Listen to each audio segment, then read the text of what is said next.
Hello বন্ধুরা, আমি বিপাশা আর আমার চ্যানেল দশভুজায় সবাইকে স্বাগত।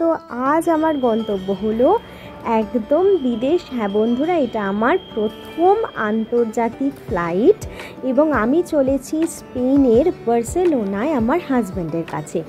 আজকের ভিডিওটা তাদের জন্য যারা প্রথমবার বিদেশ যাত্রা করতে চলেছ বা প্রথমবার তোমরা ছোট্ট বাচ্চাকে নিয়ে ইন্টারন্যাশনাল ফ্লাইট বোর্ডিং করবে, তারা কিন্তু অবশ্যই মন দিয়ে আমার ভিডিওটা দেখবে। আমি সমস্ত কিছু বলবার এই যে আমি চলো লাগেজটা চেকিং করিয়ে নিই। সিকিউরিটি অ্যান্ড ইমিগ্রেশনের সময় তো ভিডিও করতে পারবো না, তাই দেখা হচ্ছে তোমাদের সঙ্গে সব কিছু করে বোর্ডিং গেট। সিকিউরিটি চেকিং এবং ইমিগ্রেশনের পর আমি কিন্তু চলে এসেছি বোর্ডিং গেটের সামনে। আর আমার 12 বোর্ডিং গেট পড়েছিল এবং আমি বোর্ডিং গেটের ওখানে বসে বসে ভাবছিলাম যে 12:30 বাজে, রাত 3:30 আমার ফ্লাইট। আমি এতক্ষণ চুপ করে বসে থাকি কেন?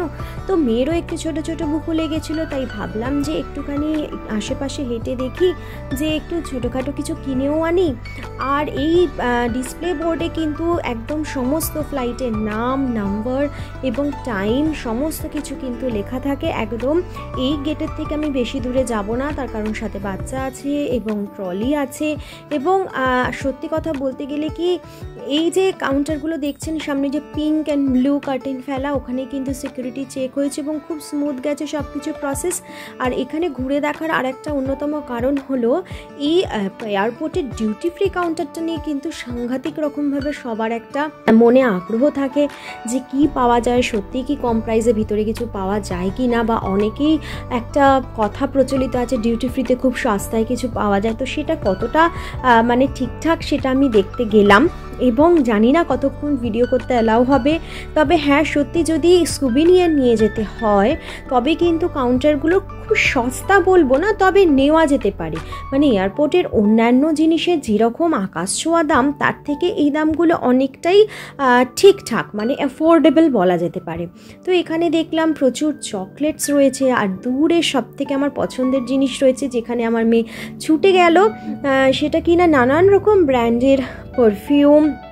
এছাড়া যারা একটু ব্রেভারেজ পছন্দ করে তাদের জন্য সফট ড্রিঙ্কস, হার্ড ড্রিঙ্কস সব রকম ব্যবস্থা রয়েছে এখানে। আপনারা চাইলে কিনতেই পারেন বা বন্ধুবান্ধবের জন্য অ্যাজ এ গিফট এরকম পারফিউম বা টয়লেটারিস নিয়ে যেতে পারেন। আর আমার মেয়ে আমাকে ডেকে যেটা দেখাচ্ছে, যে দেখো কি সুন্দর পারফিউমের বটলটা, পুরো মনে হচ্ছে একটা বুকে বসানো আছে। তো এত ভালো লাগছিল দেখে, আর সময়টাও পাস হয়ে যাচ্ছিল।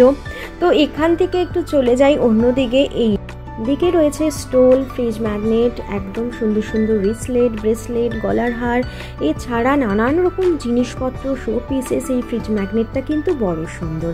এরপরে ধীরে ধীরে আমরা ডিউটি ফ্রি কাউন্টার থেকে বেরিয়ে আসলাম এবং এই দিকে ছিল ওয়াশরুম। মেয়ের একটু ওয়াশরুমে যাওয়ার ছিল, তাই কনস্ট্রাকশনের কাজ হওয়ায় অন্য দিকটা বন্ধ ছিল। এই পাশের ওয়াশরুম একদম ফলো করে করে ডিরেকশন আমি চলে আসলাম। এখানে এয়ারপোর্টে এসে ভয় পেয়ে যাওয়ার কিন্তু কোনো কারণই নেই যে কোন দিকে কী আছে, হারিয়ে যাব কি না, কারণ এত সুন্দরভাবে প্রত্যেকটা জিনিস গাইড করা আছে। আপনি ওয়াশরুমে আসলে আবার ওয়াশরুম থেকে আপনার নির্দিষ্ট বোর্ডিং গেট এবং কোন কোন বোর্ডিং গেট ওদিকে রয়েছে, কত নম্বর বোর্ডিং গেট, সব কিছু কিন্তু ডিরেকশন ফলো করে দেওয়া আছে। যেমন দেখুন এখানে লেখা আছে 5 থেকে 12 নম্বর দ্বার বা 5 থেকে 12 নম্বর বোর্ডিং গেট এই দিকে, সুতরাং বেরিয়ে আসলেই আপনি চিনতে পারবেন। তাই জন্য একেবারেই ভয় পেয়ে যাওয়া বা প্রথমবার এসে প্যানিক করা কোনো রকম তার কোনো কারণ নেই। এইবার চললাম আমরা আবার বেরু করতে, তার কারণ মেয়ের একটু একটু খিদে পেয়েছিল আর ওর জন্যই কিছু খাবার কিনতে হতো। এখানে কিন্তু রয়েছে একদম বিকানিরের স্টোর এবং ভাবছিলাম একটুখানি পিৎজা কিনে দেবো। তারপরে ভাবলাম ফ্লাইটে উঠলেই আবার ব্রেকফাস্ট দেবে, তো তখন আর মেয়ে কিছু খেতে পারতো না।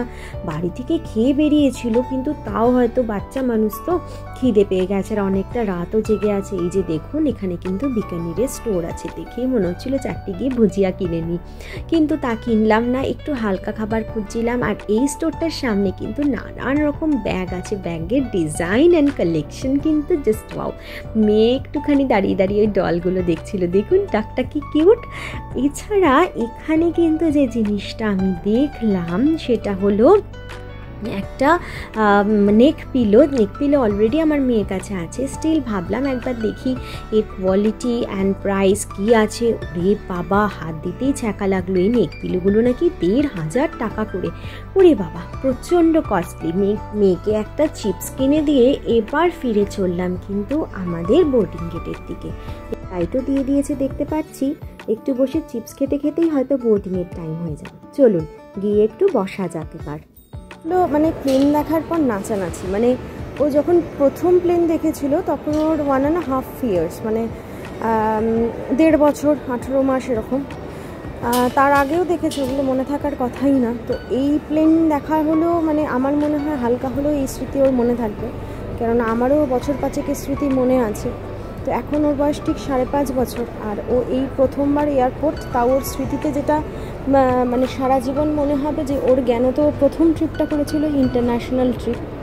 তো সেটা খুবই ওর কাছে রোমাঞ্চকর। ও তো আর বোঝে না ন্যাশনাল কি ইন্টারন্যাশনাল কি, বাট ও অনেকক্ষণ প্লেনে থাকতে পারবে। অভিজ্ঞতাও খুব ভালো। বলে রাখি, আমার কাতার এয়ারওয়েজে ফ্লাইট ছিল। এখানকার স্টাফরা, আমি ভীষণ প্যানিক করছিলাম যে কি প্রসিডিওরে যেতে হবে বা কীরকম কী ব্যাপার হবে। বাট এখানকার স্টাফরা এত ভালো, এত কোঅপারেট করেছে। প্রথমে একদম এয়ারপোর্টে ঢোকার পর থেকে আমি কাউন্টারে গিয়ে জাস্ট বললাম এটা আমার ফার্স্ট ফ্লাইট। তো শুরু থেকে শুরু করে আমি এখন আছি, আমি একটু ব্যাক ক্যামেরা একদম বোর্ডিং গেটে, বুঝতেই পারছো ফ্লাইট দেখাচ্ছি মানে। অত অবধি মানে টোটাল গাইডেন্স, মানে আমার ট্রলি গুছিয়ে দেওয়া থেকে শুরু করে ট্রলির জিনিস বার করা, নিজের দায়িত্বে নিয়ে আসা। মানে আমি ভীষণ থ্যাঙ্কফুল কাতার এয়ারওয়েজের উপরে, ভীষণ থ্যাঙ্কফুল।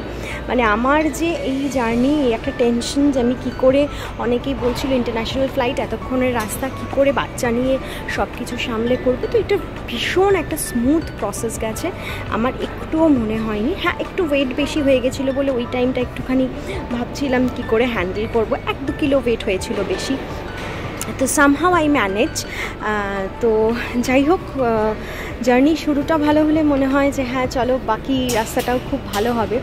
তো এই যে আমার মেয়ে খুবই নাচানাচি করছে, আর আমার খুব ভালো লাগছে ওকে তো আনন্দ পেতে দেখে। চলো দেখা হচ্ছে আবার ফ্লাইটে উঠে বোর্ডিং করার পর। বসে আছি বোর্ডিং গেটের সামনে। প্রথমে বিজনেস ক্লাসের বোর্ডিং হবে, তারপর ইকোনমিক ক্লাসে যথারীতি জোন 1 জোন 2 টিকিটের ওপরে যেটাই লেখা থাকবে না কেন, আমার জোন 3 ছিল, তো সেই অনুযায়ী আমার বোর্ডিং হবে। প্রথমবার কোনো কিছু করার এবং তাতে সফলতা পাওয়ার আনন্দই আলাদা, যা কখনোই ভাষায় প্রকাশ করা যায় না। আমার একটি ভিডিওকে দীর্ঘায়িত না করে সিদ্ধান্ত নিলাম পার্ট বাই পার্ট আপনাদের কাছে আমার যাত্রাপথের অভিজ্ঞতা শেয়ার করব। তাহলে বন্ধুরা ততক্ষণ অবধি ভালো থাকবেন, সুস্থ থাকবেন, আর আমাকে আপনাদের প্রথমবার বিমানে চড়ার অভিজ্ঞতা অবশ্যই আমাকে কমেন্ট বক্সে জানাবেন। তাহলে বন্ধুরা আজ এখানেই রাখছি, দেখা হবে অন্য পার্টের ভিডিওয়। বাকি যাত্রাপথ আমি কিভাবে কাটালাম সেটা নিয়ে। টাটা।